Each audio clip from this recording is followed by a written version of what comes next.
New York টাইমসের মতন সবচেয়ে বড় পত্রিকা বলে কথিত সেই পত্রিকার একটি ভুল নিউজের কারণে একটি দেশ ধ্বংস হয়ে গেছে। সেখানে 10 লাখ ইরাকি প্রাণ দিয়েছেন এবং এখনও পর্যন্ত ইরাক একটা প্রায় সুন্দর দেশ থেকে একটা ধ্বংসপ্রাপ্ত দেশ, যেখানে মানুষ এখন অস্থির হয়ে জীবন কাটাচ্ছেন। 28 ফেব্রুয়ারির হামলার পর থেকে তো ইরানের উপরতলার যে নেতৃবৃন্দ, সর্বোচ্চ ধর্মীয় নেতা থেকে শুরু করে সবাই প্রায় নিহত হয়েছে। এই নিহত হওয়ার পরেও ইরান কখনো একটি বারের জন্য কাউকে খুন করার হুমকি দিয়েছে? ইসরায়েল আর আমেরিকার সম্পর্ক খারাপ, এটির চেয়ে চরম মিথ্যা কথা আর কোনো কিছু হতে পারে না। ইসরায়েল আর আমেরিকার সম্পর্ক কোনো দিনও খারাপ হয়নি। তাদের মধ্যে একটু টানাপোড়েন চলতে পারে, কিন্তু কখনো খারাপ হয়েছে এ কথা বলা যাবে না, এ কথা বলার কোনো সুযোগ নেই। আমেরিকার সিআইএ জানলো না, FBI জানলো না, অন্যান্য আমেরিকার এত ইন্টেলিজেন্স, এত অত্যাধুনিক যন্ত্রপাতি, লোকজন সব কিছু আছে, তারা কেউ জানলো না। শুধুমাত্র মোসাদি খবর পেল যে ইরানিরা এই ট্রাম্পকে হত্যার পরিকল্পনা করছে। চর্চায় স্বাগতম। মধ্যপ্রাচ্যে ফের যুদ্ধের আভাস পাওয়া যাচ্ছে কিংবা নতুন করে যুদ্ধ শুরু হতে পারে এমন শঙ্কা বিভিন্ন আন্তর্জাতিক সংবাদ মাধ্যমগুলোতে আসছে। একদিকে যেমন CNN দাবি করছে যে ইরান তার যে চুক্তি ছিল সেই চুক্তিকে গ্রাহ্য না করে তার পারমাণবিক যে কর্মসূচি সেটাকে নতুন করে শুরু করতে যাচ্ছে। অন্যদিকে ইসরায়েল দাবি করেছে ইরান মার্কিন প্রেসিডেন্ট ডোনাল্ড ট্রাম্পকে হত্যার পরিকল্পনা করছে। আবার ট্রাম্প ইরানকে হুমকিও দিয়েছে। সব মিলিয়ে নতুন করে মধ্যপ্রাচ্যের অবস্থা কি, যুদ্ধ পরিস্থিতি কি নতুন করে তৈরি হবে কিনা, সব নিয়ে কথা বলবো। সঙ্গে আছেন চর্চার ব্যবস্থাপনা সম্পাদক সেলিম খান। সেলিম খান, আপনাকে স্বাগতম। শুরুতেই CNN এর খবরে আসি। কিছুক্ষণ আগে আমরা দেখলাম যে CNN দাবি করছে যে চুক্তি ভেঙে ইরান তার যে পরমাণু কেন্দ্র পুনর্নির্মাণ করছে, এরকম একটি খবর CNN প্রকাশ করেছে। তো আপনার কাছে কি মনে হয় যে আমরা যুদ্ধবিরতি যখনই এসেছে তখনই দেখেছি যে আমেরিকার তরফ থেকে যুদ্ধবিরতি লঙ্ঘন করা হয়েছে, এরকম নানা প্রসঙ্গ এসেছে। এবার ইরানের এরকম একটি খবর আসলো যে সে পারমাণবিক কেন্দ্র পুনর্নির্মাণ করছে, এটি কি আসলেই সত্য কিনা? দেখুন, যে CNN হোক বা পশ্চিমা মিডিয়া মাঝে মাঝে কিছু স্যাটেলাইট ইমেজ প্রকাশ করে নানা কিছু দাবি করে। এই দাবি করার পেছনে সত্যাসত্য জানা খুবই কঠিন, মন্তব্য করাও খুবই কঠিন। কিন্তু এটুকু বলা যায় যে পারমাণবিক অস্ত্রের ইস্যুতে বা পারমাণবিক এই যে ইউরেনিয়াম সমৃদ্ধকরণের বিষয়ে ইরানের অবস্থান কিন্তু পরিষ্কার। ইরান এখনো পর্যন্ত একদিন একটি মুহূর্ত এত তার উপরে মানে কি বলবো, যে পরিমাণ সামরিক শক্তি প্রয়োগ করা হয়েছে, তারপরেও কিন্তু একদিনের তরে ইরান উচ্চারণ করেনি যে আমরা পারমাণবিক অস্ত্র তৈরি করব। এবং সে আমেরিকার সঙ্গে যে আলোচনা, সে আলোচনায় বারবার কিন্তু প্রথম কথা, সে অস্ত্র তৈরিই করবে না। সে আপনার কি বলবে যে আমি অস্ত্র তৈরি করব, এই প্রতিশ্রুতি চাচ্ছে। এইটা কিন্তু একটা আমেরিকানরা মানে নানা ফ্রন্টে তারা একটা চুক্তি করার পর দেখছে, বিশেষত আমেরিকার ইহুদি লবি যারা আইপ্যাক নামে পরিচিত, তাদের একটা বড় অংশ বিরাট খেপা যে ট্রাম্প এই ধরনের চুক্তি করে ইরানকে প্রায় খোলা মাঠে খেলতে দেওয়ার মতো, তো তারা সেটা মেনে নিতে পারছে না। এখন যে স্যাটেলাইট পিকচার, এটা যে ইরানের ছবি, এটা যে ইরানের ওই কেন্দ্রের ছবি, সময়কার ছবি, এবং ওটা দিয়ে যে বোঝা যায় যে সেখানে কিছু মানে সমৃদ্ধকরণের কাজ যাতে আরও এগিয়ে নিয়ে যাওয়া যায় সে পর্যন্ত মানে সেই কাজটি চলছে, এটার কিন্তু কোনো ব্যাখ্যা নেই। এটা কিন্তু নিজেদের মতো একটা মন গড়া ব্যাখ্যা। এবং পশ্চিমা সংবাদ মাধ্যমকে এই জন্য আমি কিন্তু কোনোভাবেই পুরোপুরি বিশ্বাস করতে রাজি নই যে তারা যেটা বলবে সেটি ধ্রুব সত্য মনে করে আমাদেরকে আরেকজনের বিরুদ্ধে যেতে হবে। আমরা এর আগে দেখেছি যে নিউ ইয়র্ক টাইমসের মতন সবচেয়ে বড় পত্রিকা বলে কথিত সেই পত্রিকার একটি ভুল নিউজের কারণে একটি দেশ ধ্বংস হয়ে গেছে। সেখানে 10 লাখ ইরাকি প্রাণ দিয়েছেন এবং এখনও পর্যন্ত ইরাক একটা প্রায় সুন্দর দেশ থেকে একটা ধ্বংসপ্রাপ্ত দেশ, যেখানে মানুষ এখন অস্থির হয়ে জীবন কাটাচ্ছেন, যাদের জীবনে স্থিতিশীলতা ফেরেনি। আচ্ছা, সেলিম খান, ওই প্রসঙ্গে সিএনএন আরও কিন্তু দাবি করেছে যে ট্রাক দিয়ে গর্ত ভরাট করা হচ্ছে, এরকম নানান তথ্য সিএনএন নতুন করে প্রকাশ করেছে। আমরা একটু প্রসঙ্গ পরিবর্তন করি। ইসরায়েল সম্প্রতি দাবি করেছে, ইসরায়েল তাদের গোয়েন্দা তথ্যের ভিত্তিতে দাবি করেছে যে ইরান আমেরিকার প্রেসিডেন্ট ডোনাল্ড ট্রাম্পকে হত্যার পরিকল্পনা কিংবা হত্যা চেষ্টা করতে পারে, এরকম একটি খবর। ইরানকে আমরা সবসময় দেখে এসেছি সহনশীল ভূমিকায়। সব মিলিয়ে আপনার কাছে কি মনে হয়, এটিকে আদৌ সত্য কিনা? দেখুন, যবে আপনার ডোনাল্ড ট্রাম্প এবং ইরানের প্রেসিডেন্ট পেজেশকিয়ান দুইজন সই করে যেমন একটি মেমোরেন্ডাম অফ আন্ডারস্ট্যান্ডিং বা সমঝোতা স্মারকে সই করলেন, তারপর থেকেই কিন্তু এই ইসরায়েল এইটার পেছনে লেগে গেছে এবং এইটা কিভাবে বাতিল করানো যায়, এইটা কিভাবে নষ্ট করানো যায়, এইটা কিভাবে মানে ভঙ্গ করানো যায়, সেই চেষ্টাই কিন্তু ইসরায়েল সেই প্রথম মানে ওই সই হওয়ার 1 সেকেন্ড পর থেকে যে শুরু হয়েছে সেটা এখনও কিন্তু চলে যাচ্ছে। ইসরায়েল যে ইসরায়েলি গোয়েন্দা সংস্থা প্রথমে কি করছে, তারা এই চুক্তির সময়কালে যে ক্লজটা ছিল যে লেবাননে হামলা করা যাবে না, ইসরায়েল লেবাননে হামলা করলো এবং লেবাননে হামলা করা শুধু না, সেখানে বিপুল পরিমাণ ক্ষয়ক্ষতি এবং বিপুল সংখ্যক প্রাণহানির ঘটনা ঘটলো। তার মানে ইরানের সঙ্গে আমেরিকার যে চুক্তি সই হয়েছে সেই চুক্তির মধ্যে লেবাননে হামলা করা যাবে না, একথা স্পষ্ট বলা ছিল। সেটা লঙ্ঘন করে তারা এই যে ইসরায়েল সেই চুক্তির একটা ব্যত্যয় ঘটানোর চেষ্টা করেছে এবং যাতে তাদের চেষ্টা ছিল যে ইসরায়েল এমন কোনো কাজ করবে যাতে ইরান বলে যে তোমার চুক্তি তো মানা হচ্ছে না, তাহলে আর আমরা এই চুক্তিতে নেই। এইটা যখন ব্যর্থ হয়ে গেল আমেরিকার তৎপরতাতে, তখন কিন্তু আপনার এই যে জিনিসটা শুরু হলো মানে বেশ কিছুদিন চলার পরে এর মধ্যে কিন্তু আর একটা বিষয় উঠেছিল যে আমরা তো ইসরায়েলি মানে গোয়েন্দা সংস্থা মোসাদ তো দাবি করছে যে ইরান মার্কিন প্রেসিডেন্টকে হত্যার ইরানে বলুন তো যে ইরানে এখনো পর্যন্ত কত লোক নিহত হয়েছেন, ইরানের প্রেসিডেন্ট নিহত হয়েছেন এই ধরনের সন্ত্রাসী হামলায়, গুপ্ত হামলায়। ইরানের একাধিক পরমাণু বিজ্ঞানী নিহত হয়েছেন, ইরানের সেনাবাহিনীর একাধিক লোক নিহত হয়েছেন। আর সর্বশেষ যে 28 ফেব্রুয়ারির হামলার পর থেকে তো ইরানের উপরতলার যে নেতৃবৃন্দ, সর্বোচ্চ ধর্মীয় নেতা থেকে শুরু করে সবাই প্রায় নিহত হয়েছে। এই নিহত হওয়ার পরেও ইরান কখনো একটি বারের জন্য কাউকে খুন করার হুমকি দিয়েছে? আমরা ইরানের পক্ষ থেকে দেখিনি। ইরানের পক্ষ থেকে তো আমরা এই জিনিস দেখিনি। তাহলে হঠাৎ করে এটা কোত্থেকে আসছে যে ইরান ট্রাম্পকে হুমকি দেবে? ট্রাম্প যদি আপনার হুমকির শিকার হয়ে থাকেন তাহলে তার নিজের দেশে হুমকির শিকার হয়েছেন। যে দেখেন তিনি নির্বাচন প্রচারকালে, আমরা ওই প্রসঙ্গে আসবো সেলিম খান, তার আগে যে আমরা দেখলাম যে ইসরায়েল দাবি করলো ইরান তাকে ট্রাম্পকে হত্যার চেষ্টা কিংবা পরিকল্পনা করছে। আমরা ইসরায়েলকে জানি সে আমেরিকার বন্ধু রাষ্ট্র, এখন তাদের সম্পর্ক কেমন সেটি নিয়ে আপনি আরও ভালোভাবে বলতে পারবেন। আপনার কাছে কি মনে হয় যে ইসরায়েল আসলে আমেরিকার সাথে সম্পর্ক ভালো করার একটি প্রক্রিয়া হিসাবেই কিংবা একটি চেষ্টা হিসাবেই ইরান সম্পর্কে এই তথ্যটি দিয়েছে?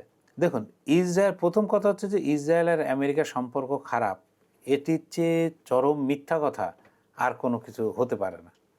ইসরায়েল আর আমেরিকার সম্পর্ক কোনো দিনও খারাপ হয়নি, তাদের মধ্যে একটু টানাপোড়েন চলতে পারে, কিন্তু কখনো খারাপ হয়েছে এ কথা বলা যাবে না, এ কথা বলার কোনো সুযোগ নেই। আপনি ইরানের যখন দুইজন নেতা, একজন হচ্ছেন যে পার্লামেন্টের স্পিকার আর একজন হচ্ছেন পররাষ্ট্রমন্ত্রী, গালিবাফ আর আরাগাচি, এরা দুইজন যখন সুইজারল্যান্ডের একটি শহরে এই পাকিস্তানি এবং আমেরিকান নেতৃবৃন্দের সঙ্গে আলোচনায় করছেন, সেই মুহূর্তে আমেরিকান গোয়েন্দা সংস্থা তাদেরকে হত্যার পরিকল্পনা করেছিল। এবং এই হত্যার পরিকল্পনা আমেরিকানদের চাপে পড়ে আপনার ভণ্ডুল হয়ে যায়। এবং এটা কিন্তু আমরা বলছি না, এইটা লিখেছিল হচ্ছে নিউ ইয়র্ক টাইমস পত্রিকা। তারা বিভিন্ন সরকারি কর্মকর্তাদের উদ্ধৃত দিয়ে যে এরকম জিনিসকে আমেরিকা এবং পরবর্তী পাকিস্তানের মাধ্যমে, পাকিস্তান এবং অন্যান্য ইরানের বন্ধু দেশের মাধ্যমে ইরানকে জানিয়ে দেওয়া হয় তারা যেন এই দুইজন সহ আরও কিছু লোকের ব্যাপারে সতর্ক থাকে। তো এইরকম একটা পরিস্থিতি হচ্ছে যে ইসরায়েল এবং আমেরিকার বন্ধুত্ব, আমেরিকা কখনোই ইসরায়েলের সঙ্গে তার বন্ধুত্বকে মানে লোপাট করেনি, একেবারে ট্রাম্প মাঝে মাঝে নেতানিয়াহু সম্পর্কে বলেন, কিন্তু ওই পর্যন্তই।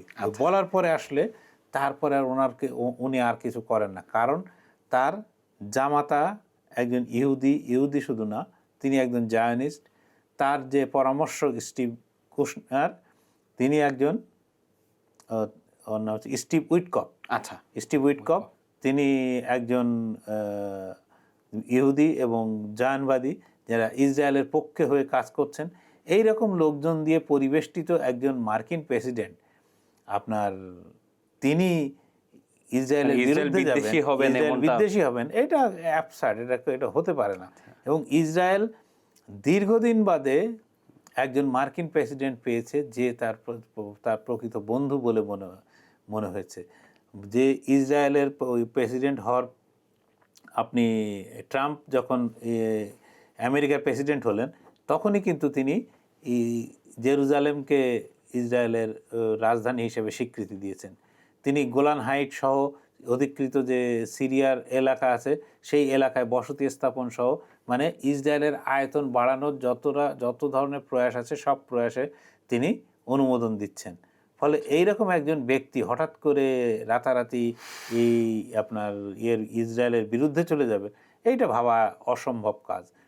তবে একটি প্রশ্ন উঠেছে, যেটা নিয়ে বিভিন্ন জায়গায় লেখালেখি হচ্ছে। সেদিনও আমি একটি ওয়েবসাইটে দেখছিলাম যে সেখানে বলা হচ্ছে যে ডোনাল্ড ট্রাম্পই কি শেষ মানে ইহুদি প্রেমী বা জায়নিস্ট প্রেমী, ইসরায়েলি প্রেমী শেষ মার্কিন প্রেসিডেন্ট। এখন বলা হচ্ছে যে এই যে ইসরায়েলের জন্য যা করতে হচ্ছে আমেরিকানদের, এইটা আমেরিকানদের মানে সাধারণ আমেরিকানদের ভেতরে এক ধরনের তীব্র ক্ষোভ তৈরি করছে। এই ক্ষোভের জায়গা থেকে তারা যে মানে কি বলবো, তাদের যে ক্ষোভের প্রতিফলন, সেই ক্ষোভের প্রতিফলনের একটা বড় হচ্ছে যে ডেমোক্র্যাট পার্টির প্রাইমারি ইলেকশনের রেজাল্ট। ডেমোক্র্যাট পার্টির প্রাইমারি ইলেকশনের রেজাল্টে যারা ইসরায়েলপন্থী বা ইসরায়েল সম্পর্কে কথা বলেছেন, সেই সব প্রার্থীরা গোহারা হেরেছেন। এবং যারা ইসরায়েলকে বলছেন যে ইসরায়েল একটা ক্ষতিকর রাষ্ট্র, তারা ধ্বংসের পূজারী, এই ধরনের কথা যারা বলছেন, তারা কিন্তু জিতে যাচ্ছেন এবং বেরিয়ে যাচ্ছেন। এটা নিয়ে ট্রাম্প নিজেও আতঙ্কিত। তিনি আতঙ্কের চোটে বলে ফেলেছেন যে আমেরিকা একটি পুঁজিবাদী রাষ্ট্র এবং এখানে মানে কমিউনিস্ট কোনো নেই, সোশ্যালিজমের কোনো জায়গা নেই, কোনো কিছুর কোনো জায়গা নেই। মানে আতঙ্কটা এই পর্যায়ে পৌঁছেছে।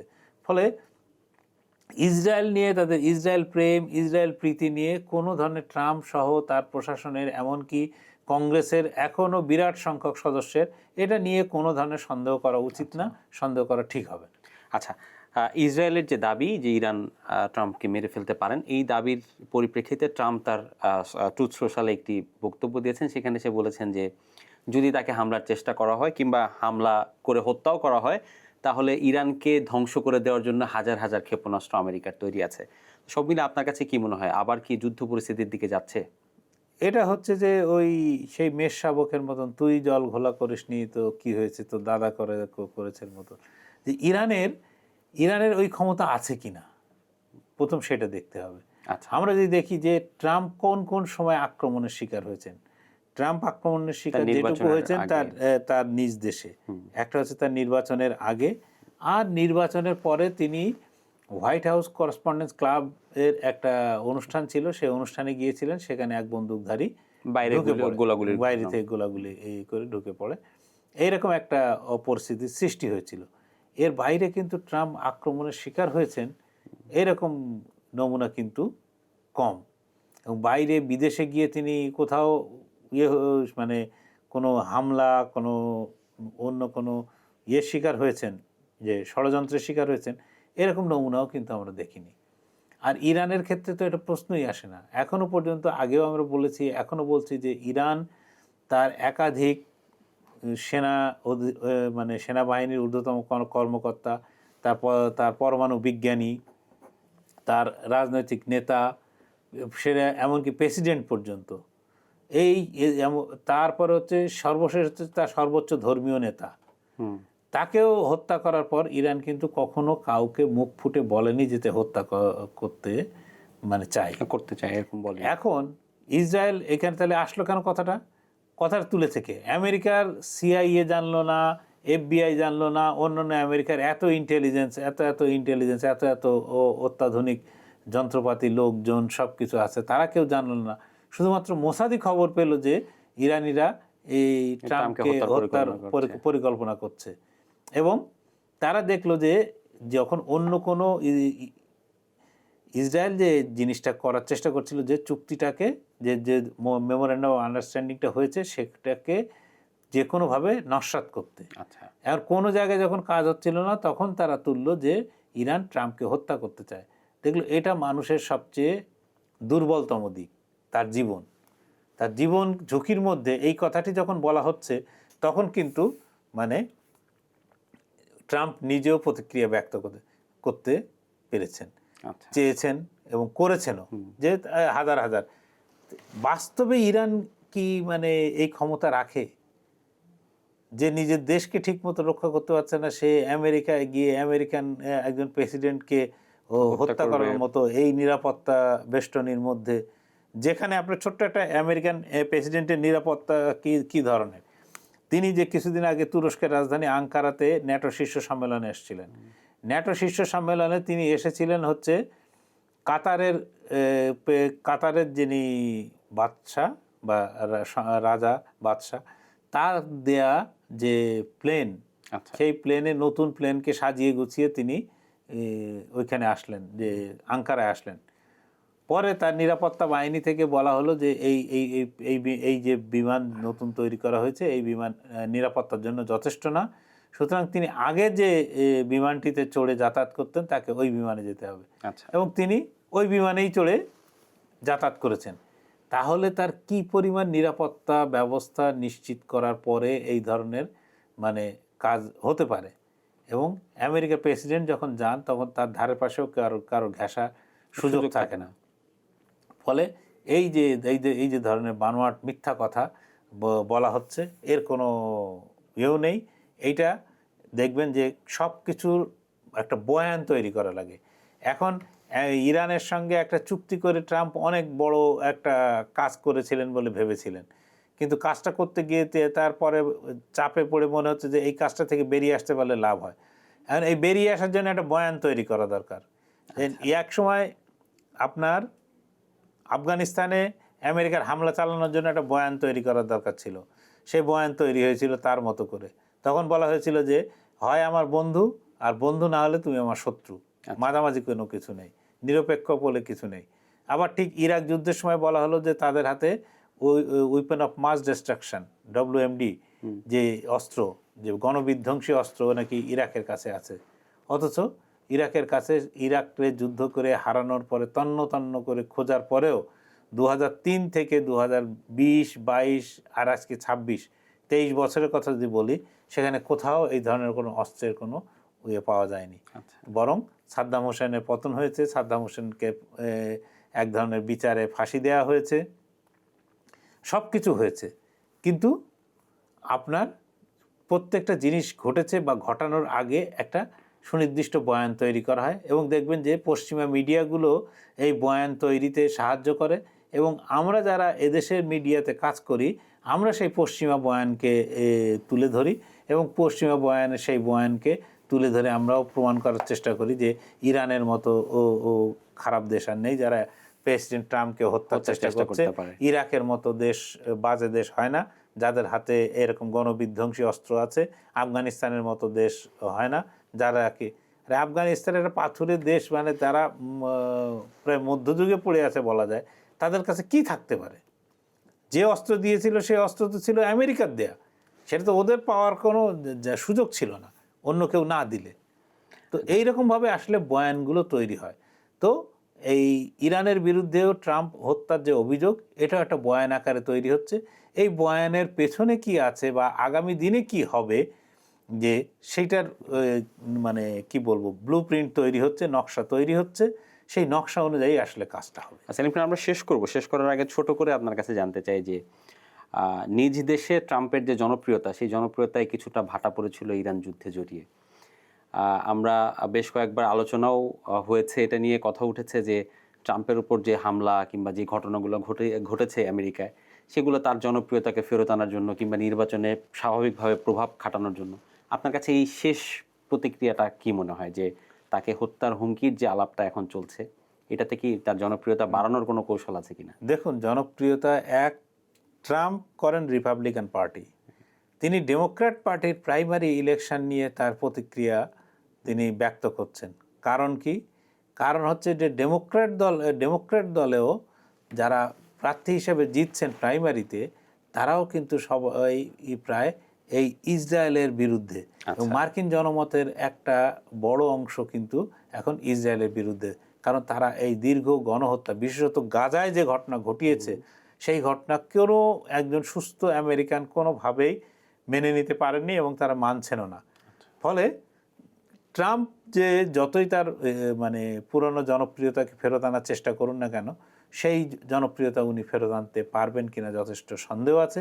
এবং তার জন্য খুব বেশি দিন নেই, আগামী নভেম্বর মাসেই প্রথম সপ্তাহতেই আপনার নির্বাচন হয়ে যাবে।